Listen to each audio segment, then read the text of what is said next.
Welcome back to T-SAT. నేను మీ Phaneeshwar sir. భూ సంస్కరణలు అనేటువంటి లెసన్ గురించి మనం డిస్కస్ చేస్తున్నాం.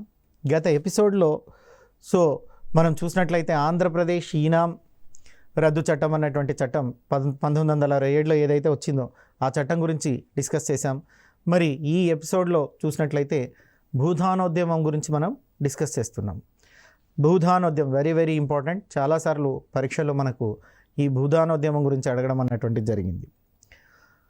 భూ కేంద్రీకరణ అన్నటువంటిది తెలంగాణ రాష్ట్రంలో ఎక్కువగా ఉంది. భూమి అంతా కొంతమంది భూస్వాముల చేతుల్లోనే కేంద్రీకృతమైంది అన్నటువంటిది వాస్తవం. మరి 1946 సంవత్సరంలో ఈ భూ కేంద్రీకరణను తగ్గించడానికి చేపట్టినటువంటి ఉద్యమమే భూదానోద్యమము అంటారు. గాంధీ అనుచరుల్లో ఒకరైనటువంటి వినోద్ భావే గారు ఈ ఉద్యమాన్ని తీసుకొని వస్తున్నారు. ఇక 1946లో ప్రారంభమైనటువంటిది తెలంగాణ సాయుధ పోరాటం, నిజాం రజకార్ల ఉద్యమం. ఉద్రిక్తతను తగ్గించడానికి అంటే 46లో ఈ భూదానోద్యమం తీసుకొచ్చినప్పటికీ కూడా అప్పటికి ఎలా ఉంది మన హైదరాబాద్ రాష్ట్ర పరిస్థితి అనేటువంటి దాన్ని చూసినట్లయితే సాయుధ పోరాటాలు జరుగుతున్నాయి తెలంగాణ రాష్ట్రం అంతా. అంటే భూస్వాములకు వ్యతిరేకంగా రైతులందరూ ఆయుధాలను ధరించి సాయుధాల పోరాటం చేస్తూ ఉన్నారు. ఒక పక్క నిజాం రజకారులు ఉన్నారు. ఈ నిజాం రజకారులకు వ్యతిరేకంగా రైతులు పోరాడుతున్నారు. నిజాం రజకారులకు రైతులకు మధ్య గొడవలు జరుగుతూ ఉన్నాయి. ఉద్యమం అన్నటువంటిది ఉద్రిక్తత ఉంది. ఇలాంటి సమయంలో ఈ ఉద్రిక్తను తగ్గించడానికి ఎలా ఉంది ఈ రాష్ట్రము? మామూలుగా చెప్పాలంటే అగ్గిలాగా మండుతుంది అంటాం. అంటే రైతాంగానికి నిజాం రజకారులకు మధ్య సాయుధ పోరాటాలు జరిగేటువంటి సమయంలో ఆ ఉద్రిక్తను తగ్గించడానికి గాంధీ అనుచరులలో ఒకరైనటువంటి వినోబా భావే వీరే ఈ భూదానోద్యమాన్ని ప్రారంభించినటువంటి వారు ఎవరయ్యా అంటే వినోబా భావే. ఎవరి వినోబా భావే? గాంధీ అనుచరుల్లో ఒకరు. ఈ వినోబా భావే గారు తెలంగాణలోని వివిధ గ్రామాలలో శాంతి సభలను ఏర్పాటు చేసి ప్రసంగాలను ఇచ్చి భూదానోద్యమాన్ని ప్రారంభించారని చెప్పవచ్చు. అయితే అభ్యర్థులు గుర్తుపెట్టుకోవాలి, ఈయన కమ్యూనిస్టుల వ్యతిరేకేమీ కాదు, అలాని కమ్యూనిస్టు వాది కాదు. ఇతను కాంగ్రెస్ వాది, మహాత్మా గాంధీ గారి యొక్క అనుచరులలో ఒకడు. వీరు తెలంగాణ ప్రాంతంలో జరిగేటువంటి ఉద్రిక్తతను తగ్గించడానికి, తెలంగాణలో శాంతిని నెలకొల్పడానికి శాంతి సభలు సమావేశాలు నిర్వహించినటువంటి వారు ఎవరయ్యా అంటే వినోబా భావే. ఈ వినోబా భావే గారే భూదానోద్యమాన్ని తీసుకొని వచ్చారు. 1951 అంటే 46లో భూదానోద్యమం ప్రారంభమైతే 51 ఏప్రిల్ 18న నల్గొండ జిల్లాకు రావడం అన్నటువంటి జరిగింది. 1951 ఏప్రిల్ 18న నల్గొండ జిల్లాలోని పోచంపల్లి గ్రామంలో శాంతి ప్రసంగాలు వీరు చేయడం అంటే వినోబా భావే గారు 51 ఏప్రిల్ 18 నల్గొండ జిల్లాకు వచ్చారు. నల్గొండ జిల్లాలోని పోచంపల్లి గ్రామంలో శాంతి ప్రసంగాలను చేశారు. అందుకే ఇప్పుడు పోచంపల్లిని భూదాన్ పోచంపల్లి అంటున్నారండి. పోచంపల్లి గ్రామాన్ని మనం ఇప్పుడు భూదాన్ పోచంపల్లి అని కూడా పిలుచుకుంటున్నాం. ఎందుకంటే భూదానోద్యమం అన్నటువంటిది 1951 ఏప్రిల్ 18న నల్గొండ జిల్లాలోని పోచంపల్లి గ్రామంలో జరిగింది. అంటే అక్కడ భూదానం జరగలేదు కానీ ఆ దానానికి సంబంధించి శాంతి ప్రసంగం అన్నటువంటిది జరిగింది. ఆ శాంతి ప్రసంగం తర్వాత అక్కడ హరిజనులు తమ ఆర్థిక పరిస్థితిని మెరుగుపరుచుకోవడానికి, అంటే ఎవరైతే వెనకబాటుతనంతో ఉన్నారో హరిజనులుగా పిలువబడుతూ ఉన్నారో అక్కడ ఉండేటువంటి వారి యొక్క పరిస్థితిని మెరుగుపరుచుకోవడానికి భూమి కావాలన్నటువంటి డిమాండ్ని, భూమి కావాలన్నటువంటిది పేర్కొనడం అన్నటువంటిది భూమి కావాలని పేర్కొనడం అన్నటువంటిది జరుగుతూ ఉంది. మరి ఈ విధంగా హరిజనులు భూమి కావాలని పేర్కొన్నప్పుడు శ్రీ వెదిరి రామచంద్రారెడ్డి అనేటువంటి భూస్వామి ఆ ప్రాంతంలో ఉంటారు. శ్రీ వెదిరి రామచంద్రారెడ్డి అనేటువంటి భూస్వామి 100 ఎకరాల భూమిని దానంగా ఇవ్వడానికి ముందుకొస్తారండి. అంటే ఈ భూదానోద్యమం మీటింగ్లో, భూదానోద్యమం జరిగేటువంటి ప్రదేశంలో వినోద భావే గారి యొక్క శాంతి ప్రసంగాలను విని అక్కడ ఉండేటువంటి హరిజనులు తమకు భూమి లేదు, భూమి ఇస్తే తమ బతుకులు బాగుపడతాయని విన్నపించుకున్నటువంటి సందర్భంలో అక్కడ ఉండేటువంటి శ్రీ వెదిరి రామచంద్రారెడ్డి అనేటువంటి ఒకానొక భూస్వామి 100 ఎకరాల భూమిని దానంగా ఇవ్వడానికి ముందుకు రావడం అన్నటువంటిది జరుగుతుంది. ఇక దీంతో తెలంగాణ రాష్ట్రంలో భూదానోద్యమానికి అంకురార్పణ జరిగింది అని చెప్పవచ్చును. అంటే వెదిరి రామచంద్రారెడ్డి ఇచ్చినటువంటి 100 అంటే ఇస్తా అని చెప్పినటువంటి 100 ఎకరాల భూమితోనే ఇక్కడ మనం చూసినట్లయితే భూదానోద్యమం అన్నటువంటిది పోచంపల్లిలో ప్రారంభమైనట్లుగా మనం చెప్పవచ్చు. అయితే మొదటి గ్రహీత మైసమ్మ. అంటే భూమి వెదిరి రామచంద్రారెడ్డి 100 ఎకరాల భూమి ఇస్తా అంటే తీసుకునే వాళ్ళు కూడా ఉండాలి కదా. ఆ తీసుకునేటువంటి మొదటి వ్యక్తి పేరే మైసమ్మ. ఈమె మొదటి గ్రహీత. దీనితో వినోబా భావే కాలినడకన గ్రామం తిరుగుతూ భూస్వాములందరినీ కలుస్తూ ఈనాందారులను, జాగిందారులను మొదలగు వారందరి దగ్గర శాంతి ప్రసంగాలు చేస్తూ భూమి విలువను తెలియజేస్తూ భూస్వాముల యొక్క మద్దతును కోరుతూ మిగిలినటువంటి భూములను స్వచ్ఛందంగా దానం ఇవ్వాలి, లేనటువంటి భూములను మిగిలినటువంటి భూములను లేనటువంటి పేదలకు దానం ఇవ్వాలి అని వినోద భావే గారు పిలుపునివ్వడం అన్నటువంటిది జరుగుతుంది. ఇది మన తెలంగాణ జిల్లాలోని పోచంపల్లి గ్రామంలో జరిగింది, నల్గొండ జిల్లాలోని పోచంపల్లి గ్రామంలో జరిగింది.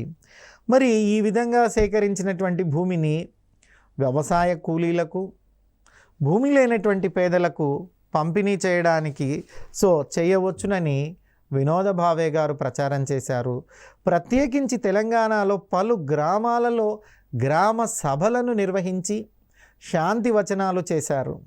తర్వాత చూస్తే కమ్యూనిస్టులు సైతం కూడా, అంటే కమ్యూనిస్టులు చెబుతున్నట్లుగా హింసాయుత సాయుధ పోరాటం ద్వారా కాకుండా, కమ్యూనిస్టుల అనుచరుక మార్గం ఏంటి?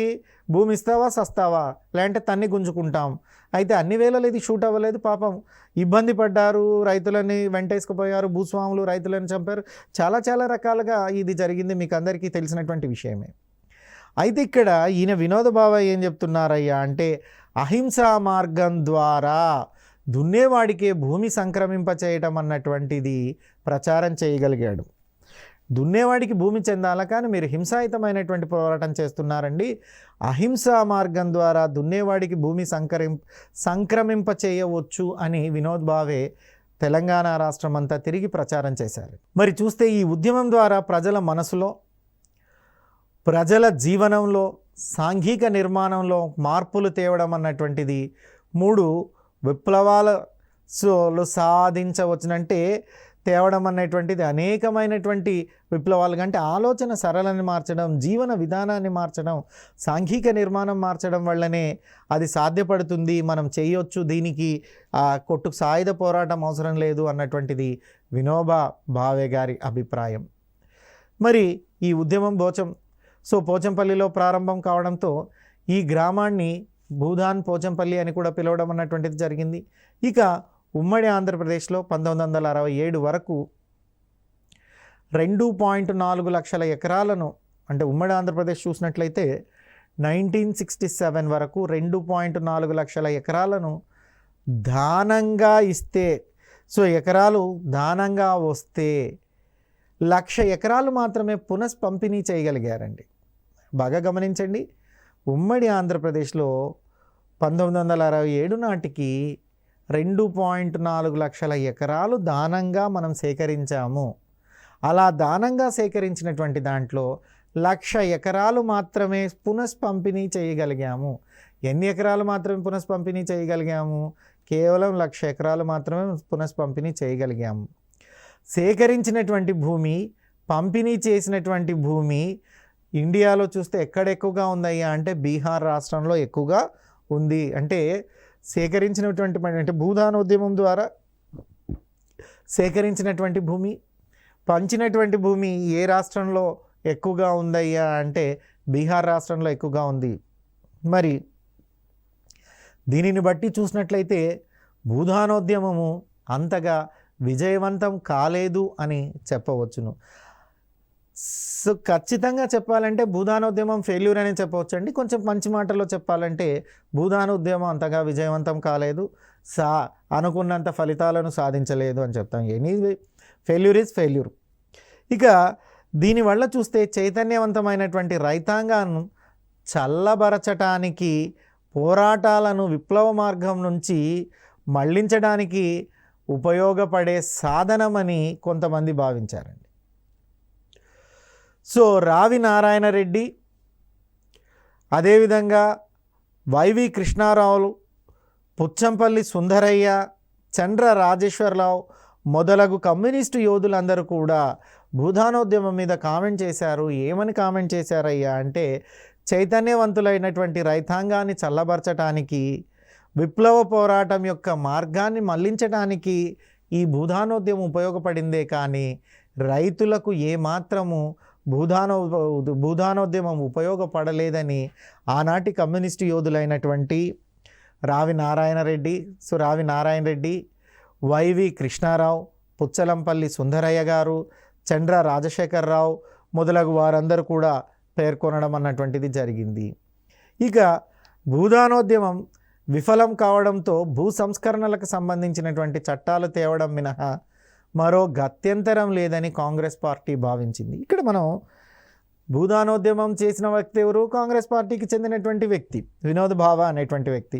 సో ఈ వినోద్ భావే అనేటువంటి వ్యక్తి వారు ఏదో చేశారు.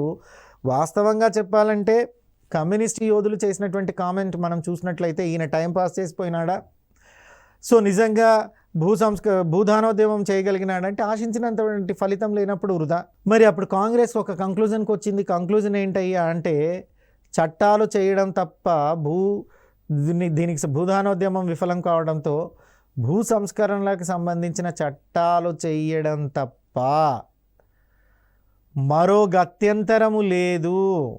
సో కాంగ్రెస్ పార్టీ భావించింది ఏదైనా ఉంటే యాక్ట్ చేయాలి, చట్టం చేయాలి, చట్టం ద్వారానే దాన్ని సాధింపజేసుకోవాలి, కానీ ఇలాంటి పరిస్థితులు వర్కౌట్ అవ్వవు, ఇలాంటిది మనం చేయడానికి కుదరదని ఆనాడు కాంగ్రెస్ డిసైడ్ అయింది, ఆనాడు కాంగ్రెస్ పార్టీ భావించింది. ఇక ఈ మొదటి దఫా సంస్కరణలు అనేటువంటివి ఏవైతే జరిగాయో వాటిని కాస్త పరిశీలిద్దాం. మొదటి దఫా భూ సంస్కరణల పరిశీలన అన్నటువంటి దాన్ని మనం చూసినట్లయితే 1955లో మనం చూసినట్లయితే 1955లో panel on land reforms. So ఇక్కడ చూసినట్లయితే ఇది గుజరాల్ లాల్ నందా అనేటువంటి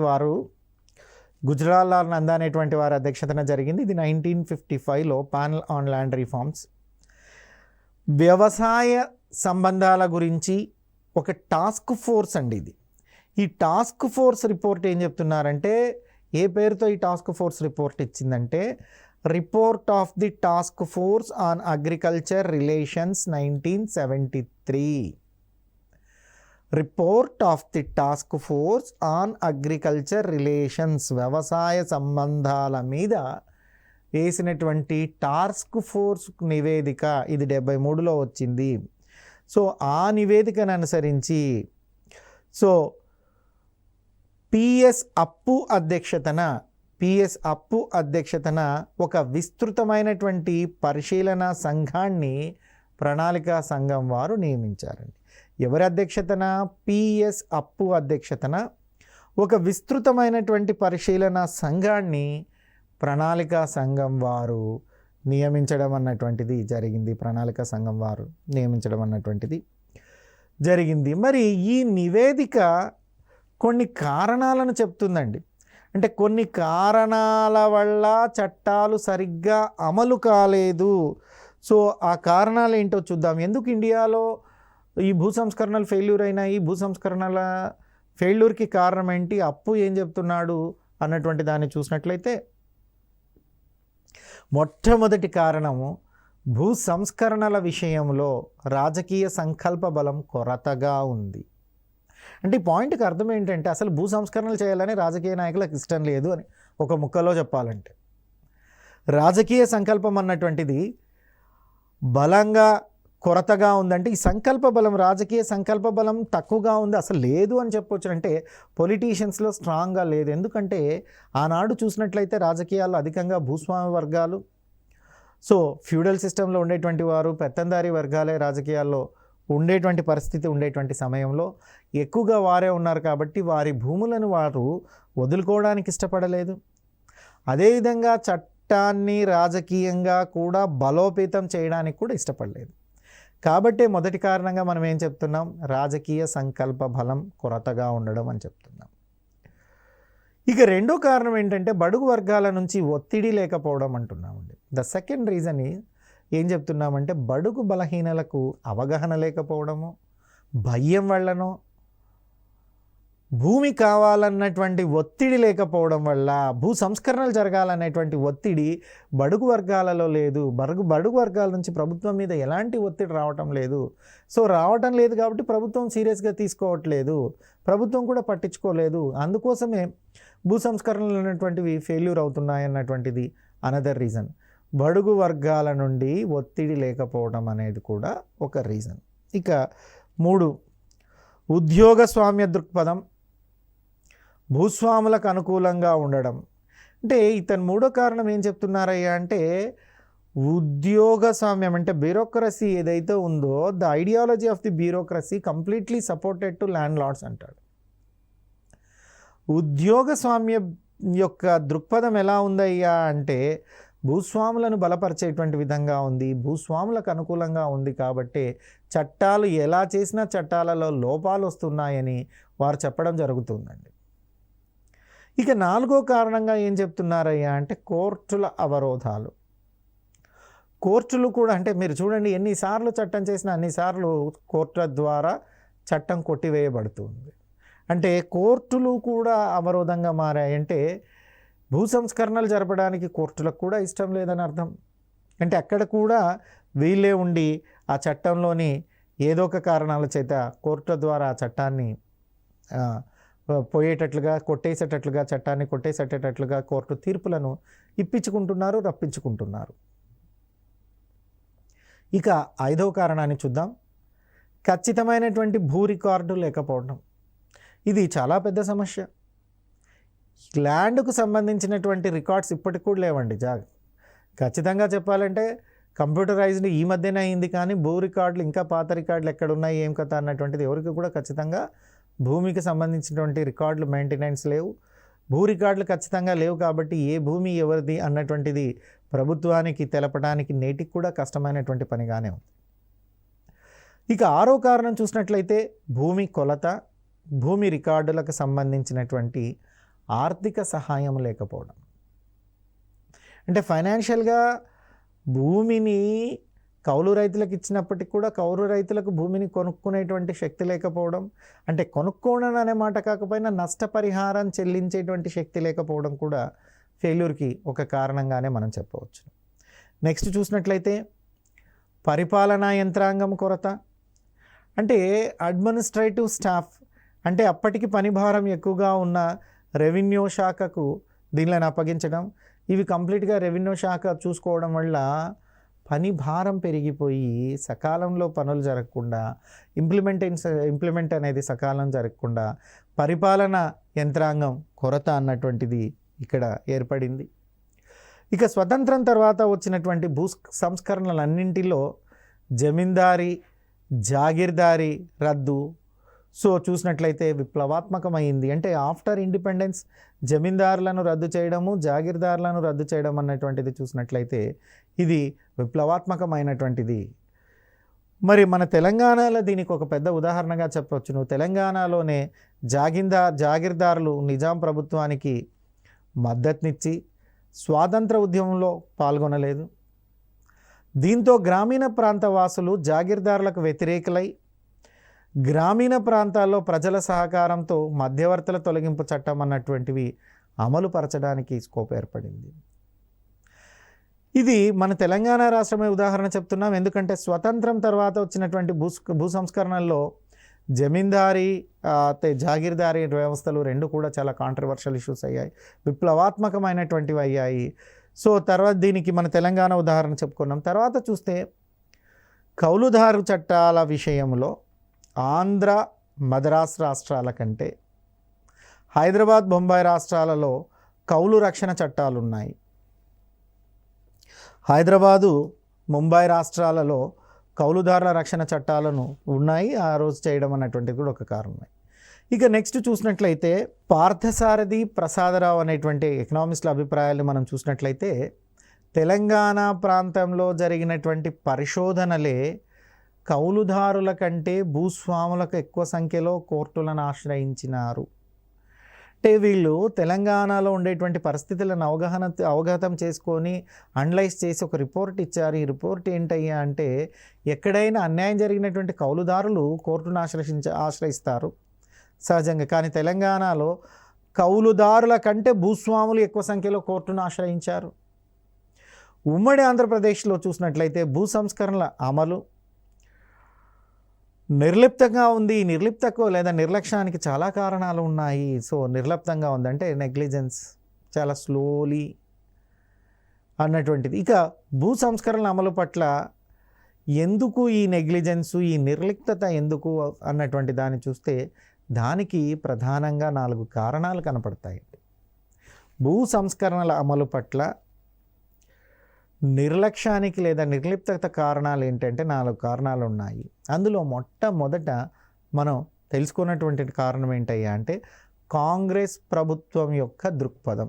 మొట్టమొదట మనం తెలుసుకునేటువంటి కారణం ఏంటయ్యా అంటే కాంగ్రెస్ ప్రభుత్వం యొక్క దృక్పథం. అంటే కాంగ్రెస్ ప్రభుత్వం ఎలాంటి దృక్పథంతో ఉంది, అసలు భూ సంస్కరణలను అమలు చేయడానికి కాంగ్రెస్ ప్రభుత్వానికి ఇష్టం ఉందా లేదా, ఊరికేనే అంటే ప్రజలను మభ్యపెట్టుట కొరకో, ప్రజల దగ్గర నుంచి ఓటు బ్యాంకు కొరకో, ఇంకో ఇతర కారణాలకే భూ సంస్కరణలు చేస్తుందా అన్నటువంటి దాన్ని ఇప్పుడు మనం చూద్దాం. అంటే ఇక్కడ కాంగ్రెస్ ప్రభుత్వం యొక్క దృక్పథం ఎలా ఉంది. కాంగ్రెస్ భూ సంస్కరణల కంటే భూదానోద్యమానికే ప్రాధాన్యతనిచ్చింది. The very very important point. Congress యొక్క దృక్పథాన్ని మనం చూసినట్లయితే, ఆనాటి కాంగ్రెస్ ప్రభుత్వం యొక్క దృక్పథాన్ని చూసినట్లయితే భూ సంస్కరణలకు ఇంపార్టెన్స్ ఇవ్వలేదండి, భూదానోద్యానికే ఇచ్చింది. భూదానోద్యం అన్నటువంటి దానివల్ల సో మేలు కంటే కీడే ఎక్కువగా జరిగింది అని చెప్పవచ్చును. సొంత వ్యవసాయానికి సరైనటువంటి నిర్వచనం అన్నటువంటిది ఎక్కడ కూడా చట్టంలో చెప్పలేదు. ఏంటి సొంత వ్యవసాయము, ఎంత ఉండాలి సొంత వ్యవసాయం చేయడానికి, సొంత వ్యవసాయం అనేటువంటి దాన్ని సరైనటువంటి నిర్వచనం కూడా ఏ చట్టంలో కూడా, అంటే భూ సంస్కరణలకు సంబంధించినటువంటి ఏ చట్టాలలో కూడా నిర్వచించకపోవడం అన్నటువంటిది ప్రధాన లోపం. ఇది కాంగ్రెస్ యొక్క దృక్పథాన్ని తెలియజేస్తుంది. అంటే కాంగ్రెస్కు ఖచ్చితంగా సొంత వ్యవసాయానికి నిర్వచనాన్ని చెప్పాల్సినటువంటి అవసరం లేదని భావించిందేమో, అందుకే ఎక్కడ కూడా నిర్వచనం అన్నటువంటిది లేకపోవడం అన్నటువంటిది జరిగింది. ఇంకా చూస్తే మినహాయింపులు ఎక్కువగా ఉన్నాయి. చూసాం మనం. దేవాదాయ భూములు అనుకుంటే ఓకే, దేవుడు సరే. చెరుకు పండించే భూములు, కాఫీలు, తేయాకు, పంట తోటలు, సో ఇవన్నీ కూడా మినహాయింపులు రావడం అన్నటువంటిది భూస్వాములను కాపాడడానికే కనపడుతుంది. కానీ ఎక్కడ భూ సంస్కరణలు రైతును ఆదుకున్నట్లుగా కాంగ్రెస్ దృక్పథం అన్నటువంటిది కనపడట్లేదు. మరి మినహాయింపు ఇచ్చినప్పుడు మనం ఉదాహరణ చెప్పుకున్నాము. చెర్లపల్లి జమీందారుకు 3000 ఎకరాలు చెరుకు తోట ఉన్నట్లుగా, అంటే ఆ చెరుకు తోట ఏదైతే ఉందో ఆ చెరుకు తోట అంతగా ఉండండి 3000 ఎకరాల వరకు ఎగ్జంప్షన్ వచ్చిందంటే ఆయనకి ఎంత భూములు ఉండాలో చూడండి. సో ఖమ్మంలో చెప్పుకున్న ఒక జమీందారుకు 1,00,000 ఎకరాల భూమి ఉన్నట్లుగా. అంటే ఇవన్నీ చూసినట్లయితే వీటన్నిటిలో కూడా కాంగ్రెస్ దృక్పథము నెగ్లిజెన్స్గా కనపడుతుందో, ఖచ్చితంగా భూ సంస్కరణలు అమలు చేయకూడదని నిర్ణయించుకుందో తెలియనటువంటి దృక్పథం. అయితే జరిగినటువంటి సంఘటనలను చూస్తే నిర్లక్ష్యం కనపడుతుందని చెప్పవచ్చును. ఇక భూ సంస్కరణలు అమలు పరిచేటువంటి ప్రత్యేక యంత్రాంగం కూడా ఎక్కడా లేకపోవడం మరొక రీజన్, ఇది మరొక కారణం. చట్టం అమలులో కూడా కాలయాపన చేశారు. 58లో చట్టం చేస్తే 61 వరకు అమలు చేయలేదు. మరి చట్టం కాలయాపన వల్లనే చాలామంది జమీందారులు తమ పేర్ల మీద ఉండేటువంటి భూములన్నింటినీ కూడా బినామీల పేర్ల మీదకి మార్చుకొని చట్టంలో ఉండేటువంటి లొసుగును ఉపయోగించుకొని బయటపడ్డారని మనం ఇందాకనే చదువుకున్నాం. This is also one of the reason. ఇకపోతే భూములు కోల్పోయినటువంటి వారికి నష్టపరిహారం ఇవ్వడంలో చూపినటువంటి శ్రద్ధ, భూములు పొందినటువంటి పేద రైతుల ఆర్థిక స్థితిగతులు మార్చడానికి కాంగ్రెస్ ప్రభుత్వము చూపలేదన్నటువంటిది నిర్వివాదాంశము. అంటే ఇక్కడ మనం గమనించాల్సిన పాయింట్ ఏంటంటే, భూములు కోల్పోయిన వారికి నష్టపరిహారం ఇప్పించడంలో చూపించిన శ్రద్ధ, అంటే ఏ భూస్వామి అయితే భూములు కోల్పోయినాడో పాపం ఆయనకు నష్టపరిహారం ఇవ్వకపోతే కష్టమవుతుందని భావించినటువంటి ఆనాటి కాంగ్రెస్ ప్రభుత్వము అతనికి నష్టపరిహారం ఇవ్వడంలోనే శ్రద్ధ పెట్టిందే తప్ప పేద రైతుల ఆర్థిక స్థితులు మార్చటానికి శ్రద్ధ పెట్టలేదు. అలా ఇలాంటి కారణాలన్నీ చూస్తే కాంగ్రెస్ ప్రభుత్వం తీసుకున్నది అన్నీ కూడా చట్టంలో లోపాలే. ఇవన్నీ చూసినట్లయితే మొదలుగా అన్నీ కూడా గమనించినట్లయితే కాంగ్రెస్ ప్రభుత్వం తీసుకువచ్చిన చట్టంలోనే లోపాలు ఉన్నాయన్నటువంటి విషయము అవగతమవుతుంది. అందుకే ఎప్పుడు భూ సంస్కరణలు చేసినా కూడా సక్సెస్ అవ్వలేదు. ఇక రెండో దాన్ని చూద్దాం. మొదటిదేమో కాంగ్రెస్ దృక్పథం చూసాం. కాంగ్రెస్ దృక్పథం ఇప్పుడే తేలిపోయింది మనకు కాంగ్రెస్ దృక్పథం ఎలా ఉంది అన్నటువంటి దాన్ని. ఇక ఈ ఎపిసోడ్లో ఏం నేర్చుకున్నామో చూద్దాం. భూదానోద్యమం గురించి మనం ఇక్కడ మాట్లాడుతున్నాం.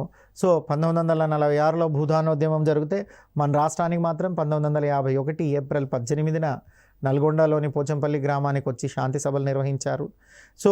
అక్కడ 100 ఎకరాల భూమి ఇస్తా అన్నటువంటి రైతు పేరు శ్రీ వెదిరి రామచంద్రారెడ్డి. ఈయన భూస్వామి, రైతు కాదు, పెద్ద భూస్వామి. 100 ఎకరాలు దానం ఇస్తా అన్నారు. మొదటి గ్రహీత ఎవరంటే మైసమ్మ. అయితే ఈ విధంగా చూసినట్లయితే వినోద భావే అనేక గ్రామాల్లో తిరిగి ప్రసంగాలు, ఉద్యమాలు చేసినప్పటికీ కూడా సక్సెస్ కాలేకపోయారు. మరి సింపుల్గా చూసినట్లయితే దీని గురించి ఆనాటి కమ్యూనిస్టు యోధులైనటువంటి రావి నారాయణ రెడ్డి గారు, వైవి కృష్ణారావు గారు, పుచ్చరంపల్లి సుందరయ్య గారు, చంద్ర రాజేశ్వరరావు గారు దీని మీద కామెంట్ ఏం చేశారయ్యా అంటే, చైతన్యవంతమైనటువంటి రైతాంగాన్ని చల్లబరచడానికి, పోరాటాన్ని విప్లవ మార్గం నుంచి మళ్లించడానికి మాత్రమే భూదానోద్యమం ఉపయోగపడింది, కానీ ఇంకా దేనికి ఉపయోగపడలేదని వారు అభిప్రాయపడ్డం అన్నటువంటిది జరిగింది. ఇక చూసినట్లయితే కాంగ్రెస్ ప్రభుత్వం కూడా చట్టం చేయడం తప్ప మిగతా ఏది కూడా భూ సంస్కరణలకు సూటబుల్ కాదు, చేయలేమన్నటువంటి నిర్ధారణకు రావడం అన్నటువంటిది జరిగింది. ఇక మొదటి దశ భూ సంస్కరణలు ఎలా జరిగాయి అన్నటువంటి దాన్ని పరిశీలించాం. ఈ పరిశీలనలో 1955లో ప్రభుత్వం ఒక టాస్క్ ఫోర్స్ నియమించింది. అదేంటయ్యా అంటే report of the task force on agriculture relations అని 1973లో ఇచ్చింది. వీళ్ళేమో పిఎస్ అప్పు అధ్యక్షతన ఒక విస్తృత పరిశీలన సంఘాన్ని ప్రణాళికా సంఘం వారు నియమించినట్లుగా మనం నేర్చుకున్నాం. ఈ విస్తృత సంఘం, అప్పు అధ్యక్షతలోని విస్తృత సంఘం భూ సంస్కరణలు సక్సెస్ కాకపోవడానికి కారణాలను చెప్పింది. ఆ కారణాలు చూసినట్లయితే రాజకీయ సంకల్పం కొరబడిందని, బడు వర్గాల నుంచి ఒత్తిడి లేదని, ఉద్యోగసామ్య దృక్పథం భూస్వాములకు అనుకూలంగా ఉందని, కోర్టు అవరోధాలు ఎక్కువగా ఉన్నాయని, ఖచ్చితమైనటువంటి భూమి రికార్డులు లేవని, భూమి కొలత, భూమి రికార్డులకు సంబంధించినటువంటి ఆర్థిక సహాయం లేదని, పరిపాలనా యంత్రాంగం కొరత ఉందని ఈ అప్పు తన నివేదికలో పేర్కొన్నాడు. ఆ కారణాలు అయితే తర్వాత కాంగ్రెస్ యొక్క దృక్పథం అన్నటువంటి దాన్ని కూడా నేర్చుకున్నాం. కాంగ్రెస్ దృక్పథం చూసినట్లయితే కంప్లీట్గా నిర్లక్ష్య ధోరణితోనే ఉంది. కాంగ్రెస్ భూ సంస్కరణల కంటే భూదానోద్యమానికే ప్రాధాన్యత ఇచ్చింది. సొంత వ్యవసాయాన్ని నిర్వచించలేదు, మినహాయింపులు ఎక్కువగా ఉన్నాయి, ప్రత్యేక యంత్రాంగం లేదు, చట్టం అమల్లో కాలయాపన ఉంది. భూమి కోల్పోయినటువంటి రైతులకు, భూమి కోల్పోయినటువంటి భూస్వాములకు నష్టపరిహారమే ఇచ్చింది, కానీ ఈ పేద రైతులను పట్టించుకోలేదు. ఇది నెక్స్ట్ మనం చూసినట్లయితే నెక్స్ట్ ఇంపాక్ట్ ఆఫ్ ది భూదానోద్యమం. ఇది ఏదైతే ఉందో ఈ భూదానోద్యమం గురించి మనం నెక్స్ట్ చూద్దాం. ఇక నెక్స్ట్ రాబోటు భూదానోద్యమం, కాంగ్రెస్ ఊహ్యాలు, రెండవ దఫా సంస్కరణల గురించి మనం నెక్స్ట్ ఎపిసోడ్లో చూద్దాం. Thank you. మీ ఫణీశ్వర్ సార్ ఫ్రమ్ TSAT.